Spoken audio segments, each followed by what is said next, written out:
تدرون هاي اللعبة ايش قد صارفين عليها؟ 12 دفتر بمدينة العاب سمايلان. احسن ما تروح بغير محافظة وتونس وتخلص فلوسك، مدينة سمايلان وفرت لك كل الالعاب واسعار مناسبة، وكو عروض وكو مهرجان يصير بداخل مدينة العاب سمايلان. اخواني المهرجان تأجل الى 7/11. مثل ما تشوفون هذا الشربت اللي قدامكم راح يصير مهرجان واكبر مهرجان بالعراق. لعبة ديلاب الهوى اللي موجودة بمحافظة كركوك مليون. انت قول الرقم، ما اقدر على الرقم. 800,000 دولار سعرها، يعني 80 شده السعر، والسعر التنصيب تقريبا صادره يبر 12 شده وشويه.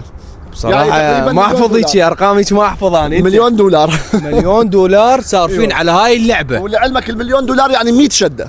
100 شده 100 شده صارفين نعم. على هاي اللعبة. على هاي اللعبة. والله اتمنى من اهل كركوك يجون يزورونا ويشوفون التغييرات اللي صارت بمدينه العاب سمايلان. حقيقه نصرف مبالغ خياليه، يعني هسه العالم يمكن يقولون والله هذول يبالغون وما ادري شنو.